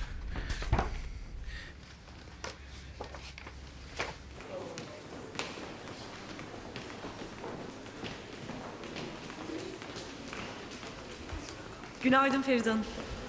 Günaydın. Bugünkü duruşma için ek tutanak gelecekti. Geldi mi? Evet, dava dosyanızı ekledim. Masanızda.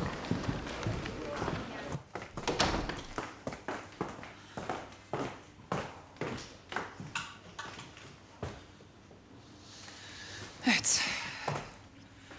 Bugün Turgut Akın'ın duruşması var. Evet. O duruşmaya katılacağım. Tabii. Turgut Akın duruşması esnasında siz de serbestsiniz. Sizinki o vakte biter. Biliyorum. Dinlenin biraz. Kahvenizi söyleyeyim. Daha 20 dakikanız var. Teşekkür ederim. Ne çabuk alıştınız buradaki mesainize. İşimi severek yaptığım için zor olmuyor Hakim Hanım.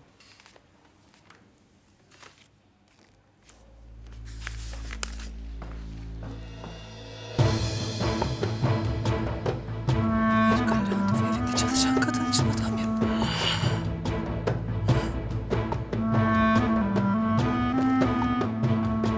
Çok canice değil mi?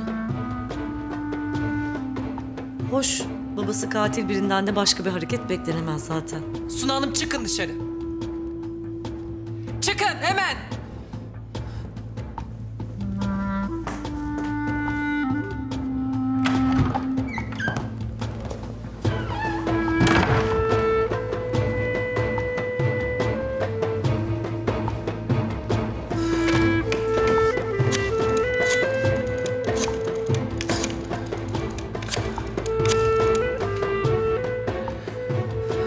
Yurttaş Gazetesi. İyi günler. Sinan Koca'yı bağlayın bana hemen lütfen. Feride Şadoğlu ben. Sinan Bey henüz gelmedi Feride Hanım. Notunuz varsa ileteyim. Hayır yok teşekkür ederim.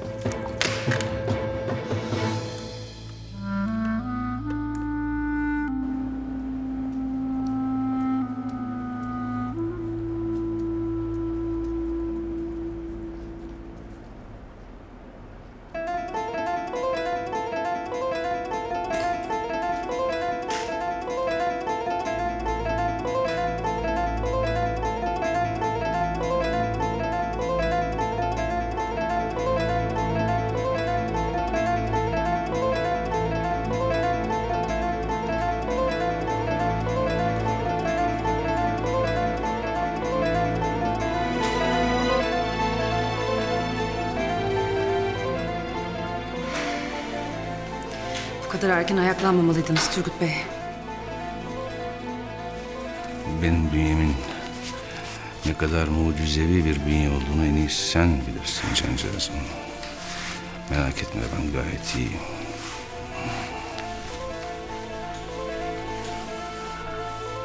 Burada başlayan dostluğumuzun ben sağlığıma ve özgürlüğüme kavuşunca da devam etmesini umuyorum.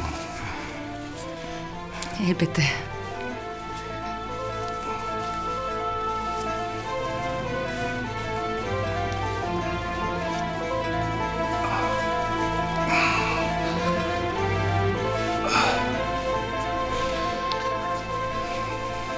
Sağ olun hemşire hanım. Sayenizde duruşma için hazırım. Benim için dua edin.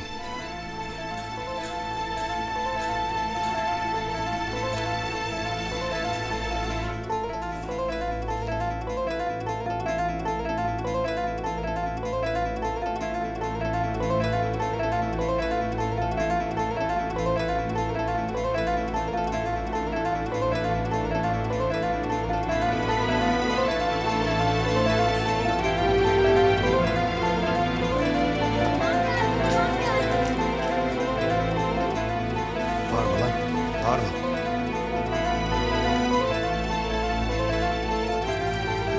Hoş geldin. Baba gideceğiz değil mi okula Kayra? Baba deyip durma lan. İşim gücüm var benim. Anan götürsün. Çok heves etmişti seninle gitmeye ama. Hangi sıfatla? Kafa kağıdında bile soyadımız aynı değil. Al götür. Kendin kaydettirirsin. Bakalım hasılatta neler var.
Ne oluyor lan?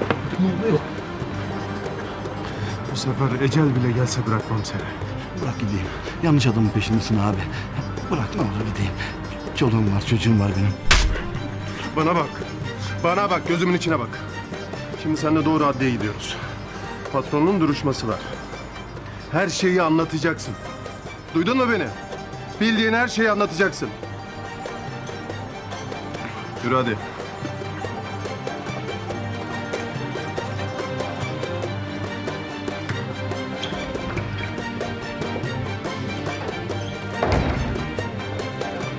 Feride Hanım, hoş geldiniz. Sinan Bey odasında mı? Hayır, toplantı odasındalar. Feride Hanım, müsait değil Sinan Bey. Daha çok magazin ağırlıklı bir şey hazırlayalım diyor. Durduramadım. Özür dilerim Sinan Bey.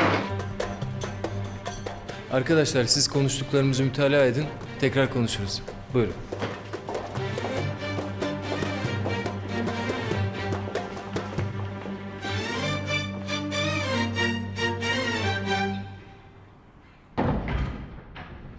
Hayırdır Feride? Haline bakılırsa biraz kızdırdım seni.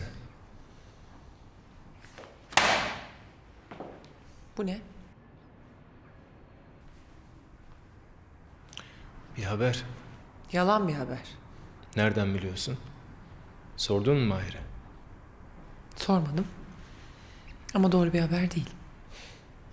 O zaman önce bir sor istersen Feride. Çünkü haber doğru.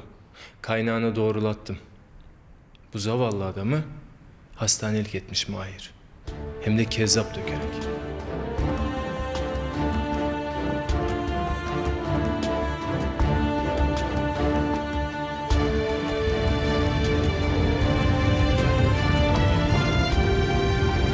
Aklından bile geçirme.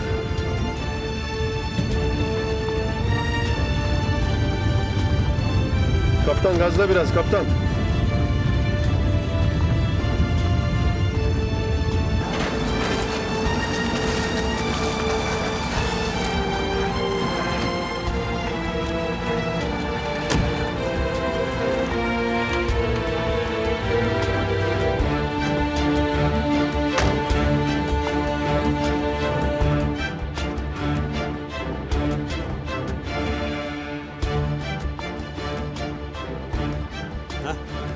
savcı geldi işte. Şunun suratına baksana. Tekrar ameliyat olmuş dedi. Evet. Evet, ben de duydum. Bugün duruşması var. Bunun için getirdiler. Biz çoktan ziyan ettik kendini.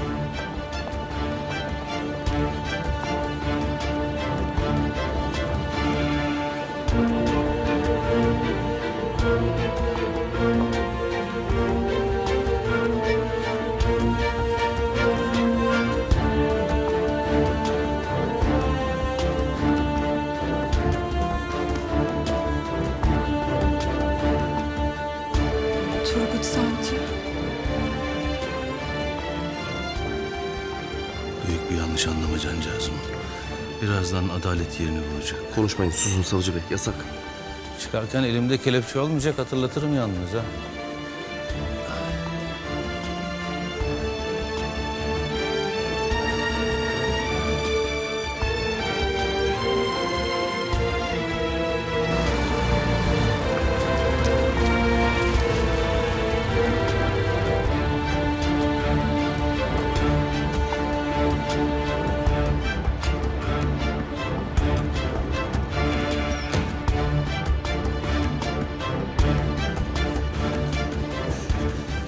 Abla. Canım. Abla, Turgut'un duruşmasına gireceksin değil mi? Evet. Ben sana bir şey getirdim. Eğer adalete bir nebze olsun katkım olacaksa içim rahatlayacak. Bu ne? Abla vaktimiz az. Abla ben seni çok seviyorum. Bak bunu hiçbir zaman unutma. Her ne olursa olsun unutma. Bu hayatta bir kızım var. Bir de sen varsın.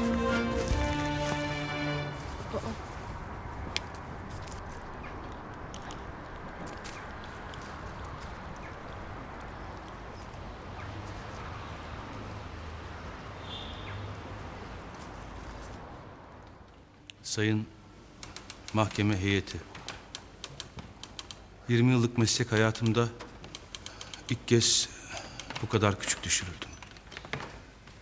Benim yerim sizin yanınızken şimdi burada basit bir suçlu gibi sanık sandalyesinde oturtuluyorum. Hakkımda iddia edilen bütün suçlamaları reddediyorum. Hepsi birer düzmeceden ibaret.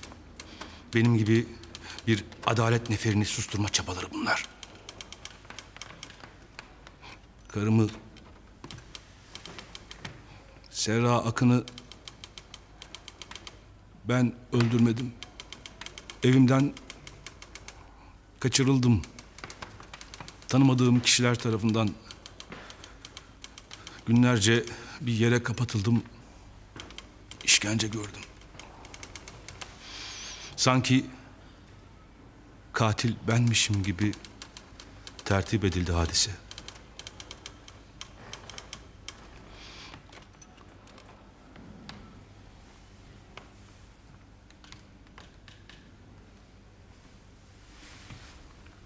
Karımın yasını tutarken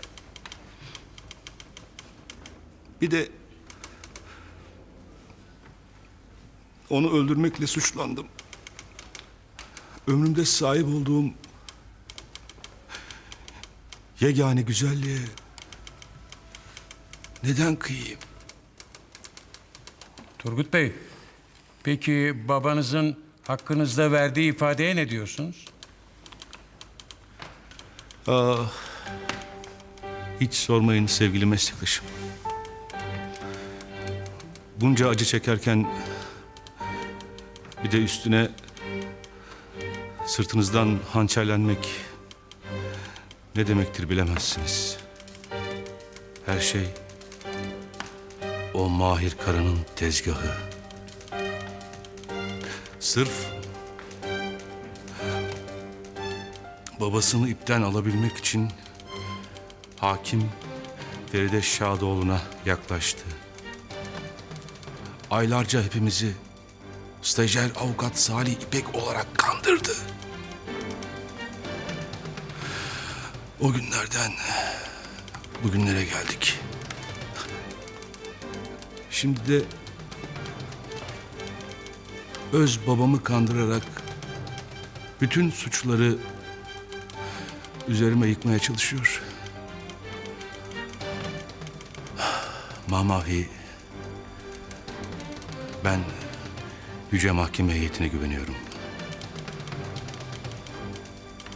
Karımı ben öldürmedim.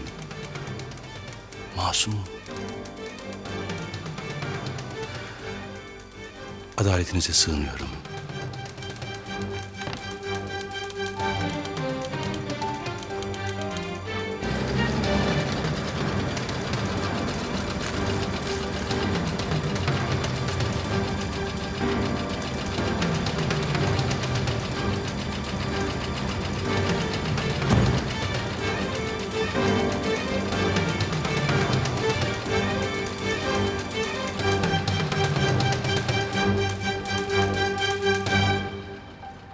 Sanık Turgut Akın dinlendi.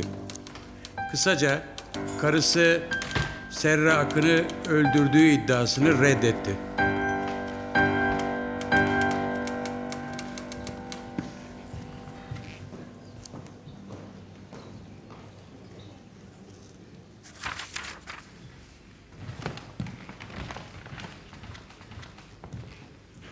Sayın Mahkeme Reisi, yeni ortaya çıkan bir delili huzurunuza sunmak istiyorum.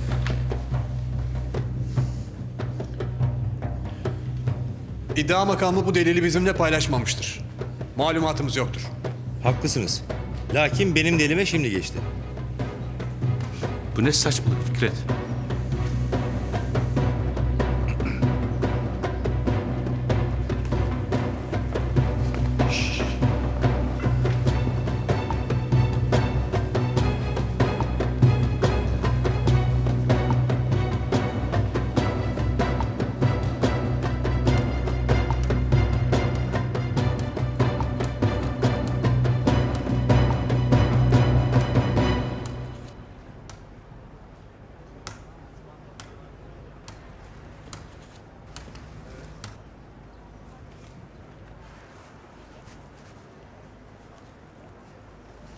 Abla, senin adın Nilay mı? Evet. Niye sordun bakayım? Bu senin.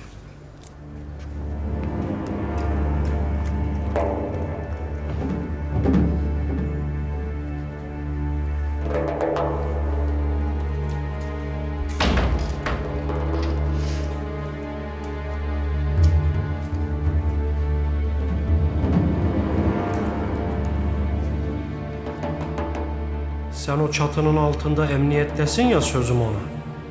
Tesadüfe bak ki gözünü kan bürümüş bir ahbabım Orhan'la aynı dama düşmüş. Ağzımdan çıkacak kelamı beklerken bıçağını biliyor. Mevzunun özü, kendi ayaklarınla bana dönmezsen sevdiğinin boynu kesilecek.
Sayın Mahkeme Reisi, size Turgut Akın'ın bütün pis işlerini yapan sağ kolu Suat'ı getirdim.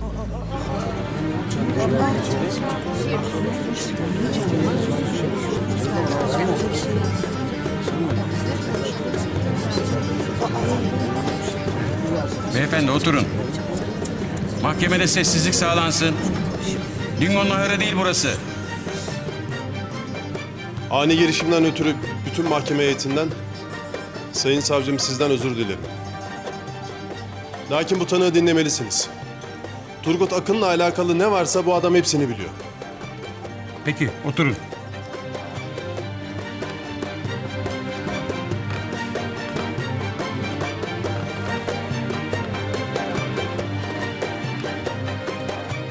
Sanık Turgut Akın'a soruldu. Turgut Bey, bu evraka göre Hayati Ulutaş'ın cesedinin Karabağ Hastanesi'nin morgundan alınması için onay vermiş, hastaneye izin vermiş bulunmaktasınız. Evrakta sizin imzanız var. Hastanenin morgundan bir ceset çıkardınız mı Turgut Bey? Hakim Bey, endişeme verin. Mamafi, neden bahsediyorsunuz? Hiçbir şey anlamadım. Rahmetli eşiniz maktul Serra Akın'ın ölü bulunduğu arabada üzerinde size ait kimlik olan bir ceset bulunmuştur. Yapılan tahkikat neticesinde cesedin size ait olmadığı ortaya çıkmıştır. Bu cesedi hastaneden sizin çıkardığınız görülüyor. Demek ki o arabaya süs koyup karınızla birlikte kaza yapmış süsü vermiş olabilirsiniz. Bu da tahammüden adam öldürmek demektir Turgut Bey. İftira! Düzenbazlık! O imza benim değil. Kendinize gelin. Şu an bir savcı değilsiniz. Şimdi doğruyu söyleyin Turgut Bey. Maktul Serra Akın'ı siz mi öldürdünüz? Reddi hakim isteyeceğim. Yanlı bir tavır. Mevzu bahis burada. Sözlerinize dikkat edin. Bir saygısızlığınıza daha cezanız artar. Şimdi sizi dinleyelim. Kürsüye yaklaş.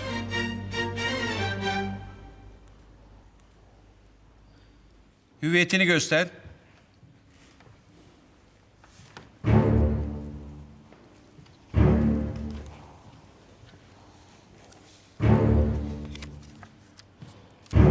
Adınız nedir? Suat Ayhan. Sanık Turgut Akın'ı nereden tanıyorsunuz? Bu adamı ömrümde görmedim. Tanımam, bilmem. Doğruyu söyle Suat.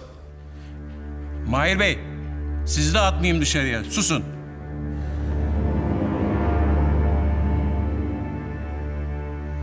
Evet, ne biliyorsanız söyleyin.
Gereği düşünüldü.